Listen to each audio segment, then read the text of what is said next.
Hi, hey, hello. Welcome to this video. It's going to be my Q1 reading stats. So I think when I go through the months, I'll have my Storygraph stat page that I download here while I go through my notebook of all the things that I read. Me and my notebook matched today. How exciting. So in January, I read 7 books, and I was at the top of the month, or just throughout the whole month, I was reading through the Game Changers universe in not order. I was flip-flopped, whipped-wopped all around, and I didn't read a single thing in order. I started the month with Tough Guy. I gave that like a 3.5 because Tough Guy is Eric and Fabian. I did enjoy their dynamic and the conversation of like medication and what it does to people's like lived experiences, and having a partner who like relieves the pressure, and just kind of like there's more to sex than just having an orgasm. That sex can be a lot of different things, and you can have an enjoyable experience that doesn't always end in an orgasm. I did like that. However, I was annoyed that like they did not properly communicate because of the third act conflict, aka the breakup of it all. Really annoyed me the way Fabian went about it. I know exactly what Fabian like meant and intended, right? Or I'm assuming. If you hated hockey so much, at the bare minimum, baseline, right? Stripped of all its nuance. If you hated hockey players so much, why date a hockey player, babes? Why date a person who enjoys, and granted, Eric doesn't really enjoy it, but why engage with someone whose job is something that you utterly and completely despise without ever actually sitting with yourself? You know? Moving on. Then I read Role Model, which is Troy and Harris. I really liked this one. I keep thinking about rereading it, and I'm like, no, read new books. And I'm like, why? The world is crumbling. Just reread something comfortable. Troy and Harris, what did I like about this relationship? Honestly, I liked that Troy thought he was a POS. There's something about that that's like, endears me to a character. Because like we've all thought we were not great humans. And someone seeing the beauty in you. Then I read Common Goal, and I should honestly rate this lower. I didn't like Common Goal. There was something about it. Like it was fine, but then towards end, I don't know. I was like, ugh. But I can't place it. I can't exactly tell you and articulate what made me go, ugh. And that was in January. And we're, babes, in March. So, couldn't tell you. Then I reread The Long Game for the giggles of it all. And I disliked Shane less. I found myself not disliking Shane. I feel like the first time I read it, I was like, oh my God, Shane, wake up, babes. And then I read it and I was like, you can't see because Ilya's not communicating. And yeah, you should be a little better, but Ilya also knows you need direct communication, and Ilya's also kind of purposely not telling you. Then I read The Striker. Oh my God. I hated it. I feel like my biggest caveat to this, because I was like, I was going to give this author like another shot, in the sense that I read one of her books, and I know she does like billionaire, millionaire romances, and I'm not really into like rich people drama like books. But I thought maybe I could be. So I read The Striker because I was like, well, I do like sports romances, and they often are sometimes millionaires that feel less like villainous because, you know, at least they're playing a sport. You know what I mean? They're the ones being exploited but making millions instead of the other way around. And no, I hated this so much.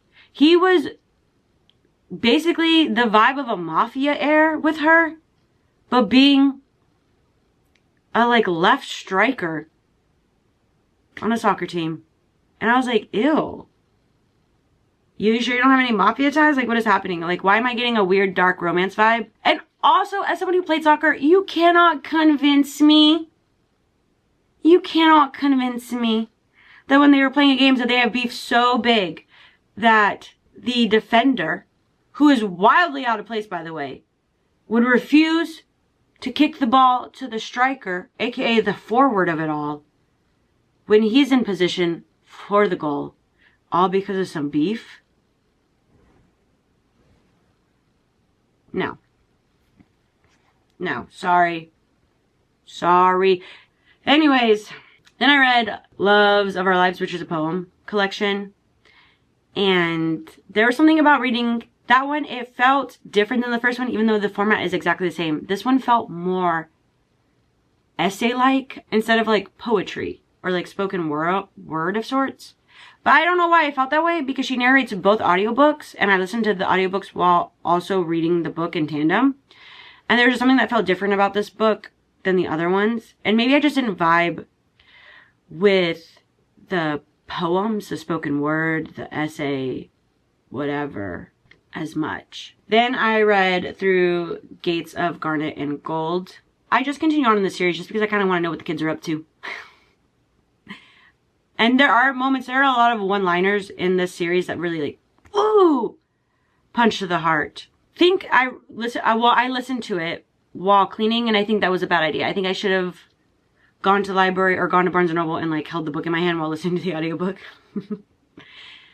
to pay more attention to it, because I think I missed out on the whole story of it all. This is okay. When the ending happens, oh, I cried a little bit. Just because I know what it means to other characters too and what this could mean for the series, I got emotional. And I think I always give these, that's not true. I was gonna say, I think I give this, yeah, I give this 4 stars. I was gonna say, I give most of these 4 stars, and I'm like, that's a lie, because I could not stand, there's one that I think I rated really lowly, that I was like, ugh. And I kind of want to say it's the sugar one. So like book 3. Maybe I'll put it up on the screen, whichever one I rated the lowliest of it all. Now, on to February. I reread Caught Up, because I was like, I don't think you know, do you need to know my thoughts? I've already said them, but I like Caught Up. Then we did Fast and Reckless. Oh, I was like, what was my issue with this book? My issue with this book was I could not dispense reality enough that she would think at her young age that she was the cause of it all, that she ruins everything, that she fucked up her own life and not the 30-year-old grown-ass person who decided to fuck with someone in their late teens. But I just like couldn't believe. And then she just went on and on and on. And I thought she like did something big, like there was a big scandal. And I'm like, oh, so he's a shitbag. And nobody protected you. Okay. Whatever. We did Racing Hearts. I was unprepared to really enjoy this one. But I did. I almost DNF'd after the first chapter because I was like, oh. I don't know. I think the first chapter like plopped you right into like a race of sorts. And I'm realizing I don't really like that in F1 romances. You don't actually have to start in a race. There are nearly 9 months of the season. You could start it in a plane. You could start it in an office. You could start it on the racetrack. You could start it on the pit wall. You don't have to start it in a car while I'm trying to figure out what's happening while she's going 322 kilometers per minute. I did find in my reading experience that it felt like there were parts of the story missing. Because I was like, wait, I'm sorry, how did we get here? Wait, I'm sorry, what happened? So I felt like the transition to different scenes didn't really flow as well as it could have or should have. It felt a little like disjointed throughout the story. Oh, I read my first 5-star of the year, which was And Now Back to You. I loved this. I love this more than First Time Caller. I love the male main character. I love the female main character, Delilah and Jackson. I just really enjoyed it. I think I saw a lot of myself in some of the characters. I saw some of my family members in the characters. Their whole romance. I can see if people complain about this book and it, like, the smut of it all or the romantic moments, the kisses feel weird and whatnot, but it felt lived in the sense that I'm like, I could genuinely see someone like sitting down with Delilah and Delilah being like, okay, so like crazy, I kissed him. And me being like, what do you mean? And like, I feel like this is like something I would sit and like hear. And then like, I can imagine sitting with Jackson and Jackson telling me this and being like, dude, you gotta say some things. Like, I get it, but you've gotta be more transparent. Like, I feel like they felt real. I guess they felt very 3-dimensional. And so I just really, like, I was sobbing off and on this whole book. a whole book. Delilah's, like, I believe grandfather has dementia, and that gets me every time because that is like my worst nightmare. I have several worst nightmares, but it's my mom getting dementia and like having to look at her and her not knowing who I am. Quit it! I don't ever want to live in a world like that. And I gotta change my battery back. Obviously, the dementia of it all always fucks me up. The way Delilah was treated at her job really got me. It made me so sad for her and made me angry on her half. Jackson and his like awkwardness and like his also elder siblingness of it all. It really spoke to me. 5 out of 5, 10 out of 10. Loved it. Loved it. Like even the thing about the lamp, which sounds so stupid. You say it a lot. I'm like, he called her a lamp. And I'm like, that sounds ridiculous. And I'm like, no, guys, you don't understand. Because she lights up the whole room. And I was like, what a new way to say someone lights up the room. Other than saying like, you are the sun.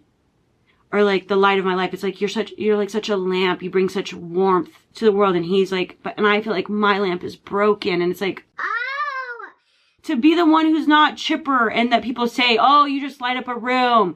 To be the one that no one ever says that to you. I feel it. I feel it. And what was the last thing I read for February? Time to Shine. Oh, I was like, what? What is that? I thought I'd give Rachel Reed a chance to read something outside of her Game Changer universe. And I read Time to Shine, which is about a hockey player who transfers teams and then... No, he doesn't transfer teams. He comes up from the minor leagues up to the big dogs of it all and ends up kind of like, he has to fully commit to the bit because someone gets hurt. And so he ends up living with one of his teammates because his teammate has this whole house, doesn't like to be alone, forced proximity. I remember it being cute. I don't think I'd read from Rachel Reed that isn't the Game Changer universe. And then March, as of right now, I am filming this on the 25th. I may have further updates. I reread God of Fury because why not? And by reread, I mean that I started the reread in January and I finished like the last hour's worth of the book in March. And I was like, well, I'm behind on my reading goal. So we're going to go ahead and we're going to put that in a story graph and we're going to keep moving. I read I Love You, Don't Die. I picked up because it sounded interesting. At the end of it, I did not like it. I thought it was going to be a conversation about death and friendship with like a hint of like romance. And it happened to be a conversation about death, romantic love and what that does to somebody, and then a hint of friendship. And that upset me because I did not believe that our main character was just so truly in love with this other character. Enough to do what she nearly did. I read When I Think of You, which was a second chance romance between two people who went to NYU together to study film. And one ends up through a lot of privileges and being a Nepo baby, having films done, and one who can't seem to break into the industry because her dues aren't paid, and they cross paths. And he's like, no, you and I think they won an award for his like senior thesis, and so he's like, no, come back.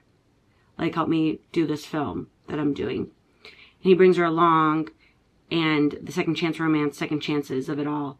I did realize that there is a way. I thought I hated flashbacks. I thought I was like, no, put me in this timeline right now. I want to be in the present. I don't want to be in the past because of the way I felt about Wild and Wrangled. I think this book did a way better job with the flashbacks. They were less clunky.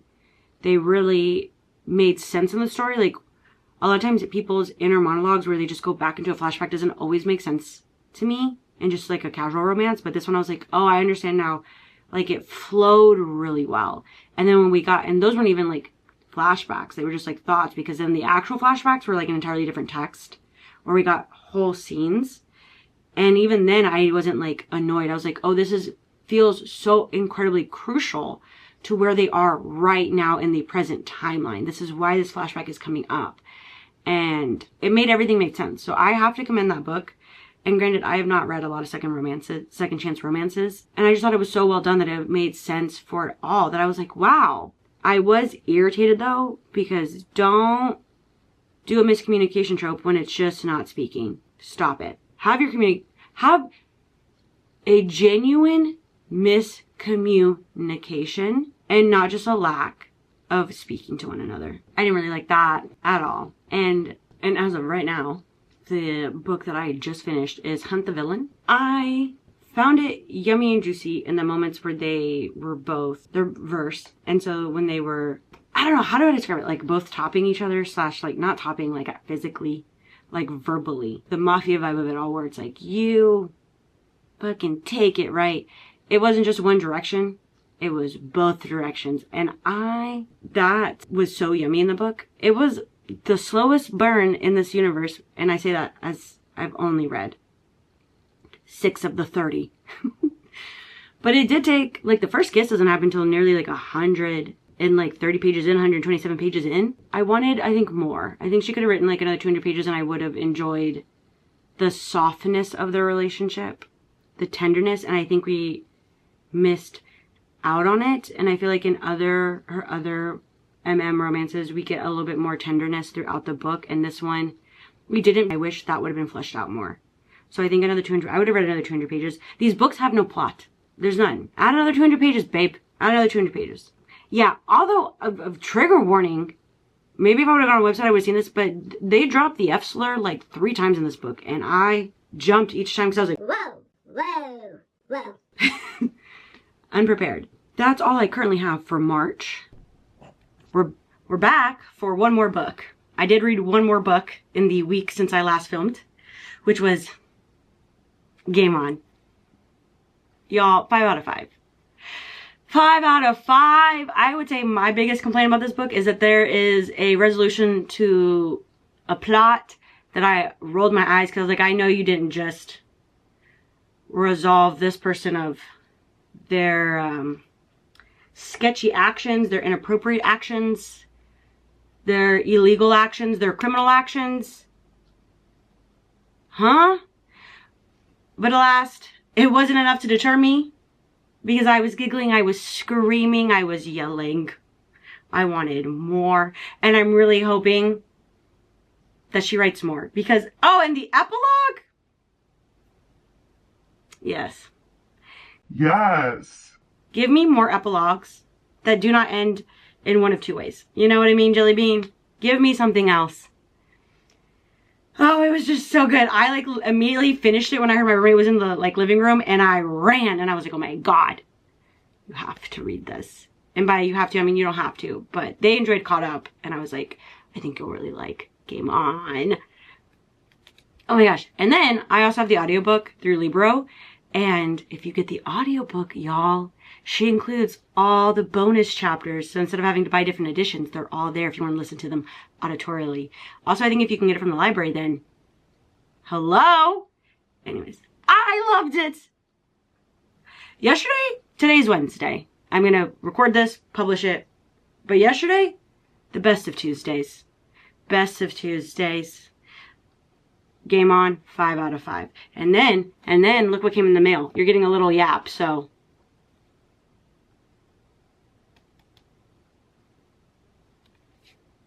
Hello? This magazine is so thick, y'all. Ah. I loved this campaign. Like, you're like absolutely positive. This is my favorite picture. Shitting me. Anyways, that happened, and then I went to a concert for a band that I've been listening to since I was 16, and they played their album from 20 years ago. Ah, my emo self was just so happy. It was a great Tuesday. It's a great Tuesday. Anyways, that's it for my quarterly wrap up. I hope you enjoyed, and if you didn't, live your best life. I'll catch you in the next one. Bye.